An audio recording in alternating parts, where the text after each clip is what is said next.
Empty places. Not just open plains or the wilderness, but malls and schools.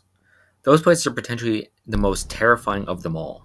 Now, without further ado, let's get into why.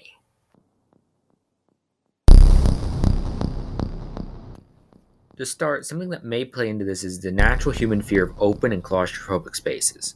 While not an actual fear, it is easier for us to become fearful in those places. That's because humans, for our weight class, are very slow and weak, meaning we are less likely to be able to run away or fight something we are underprepared for. With that, we developed shelter, which later evolved into buildings. Those, Through those buildings came social gatherings and places with common foot traffic. Over time, we began to associate certain places with being crowded with people.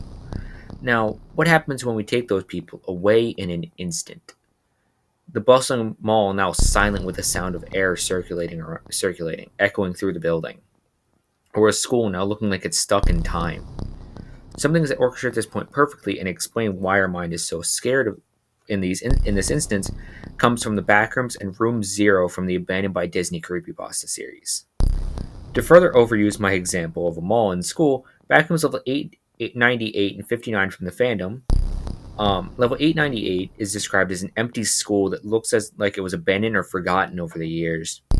There is this feeling that you have to whisper and try to be as quiet as possible or something will hear you. The level loops in a way, but each time has a flaw in it.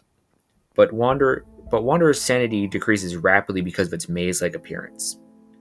There are several stages to this loop into the loops. The first stage just has pencils and paper on the floor. The second has trash cans and clothes appear on the floor, where the level will start to decay and smell like mold and rot. And you'll hear strange shuffling noises from over your shoulder.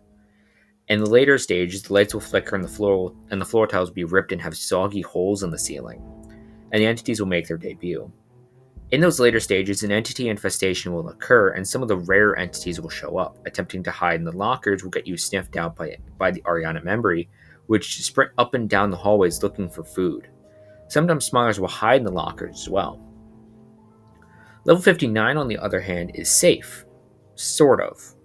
While the level itself is inherently safe, with no danger whatsoever, people in the level are said to experience extreme paranoia, as if something was watching them as they wander, despite nothing being in the level at all. The silence of the level only broken by your footsteps and some randomly occurring pre-recorded announcements. The whole level just feels off. Throughout the levels jam-packed with as many entities as they could muster, your mind begins to think that something must be in this level that had killed everything in the level fast enough that there was no disturbance in the environment. Another good instance of this paranoia comes from Room Zero, which is a perfect execution of this topic.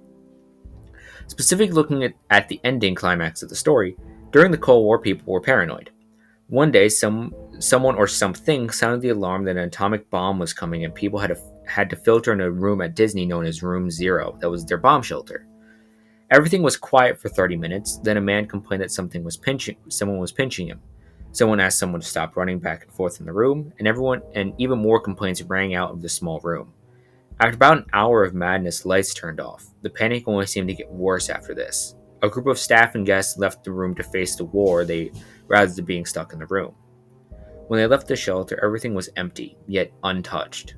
Moving back down the staircase, they could no longer hear the panic from the room earlier, only silence. One of the workers opened the door to let everyone know they could come out.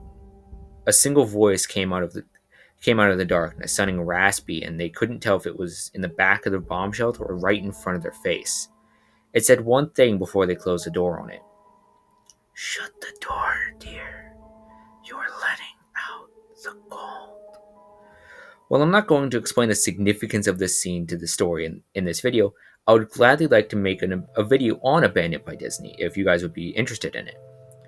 Either way, this story, as well as the backrooms levels 898 and 59, perfectly sum up why empty environments are disturbing to people. There was or is something that caused it, and now it's waiting for you. Or at least that's what our brain imagines as the cause over anything else. We revert back to this for at least a moment to our primal senses of danger and that something is horribly wrong. Those stories are perfect examples of this sphere in a nutshell. that you know someone should be there or that you knew at one point someone was there. But anyway, but away from the stories, what about the more scientific aspects of this idea? Something we need to discuss is the idea of kinepesia, which is this exact idea, an eerie feeling that you get from places that are normally full, and some have gone to say that they're the feel that they're that is why we get the creepy feeling from liminal spaces. In the end, empty places feel so eerie because we don't know why they're empty, and that causes our mind to wander and overthink what the most disturbing or probable is for the disappearances of the people in the area. I hope you enjoyed this video as much as I enjoyed making it. Similar to the VHS video or How Sound Creates Horror, I really enjoyed diving into little aspects of humanity that many of the larger tropes in horror stem from. With all that said, I hope you have a great rest of your day. Bye bye.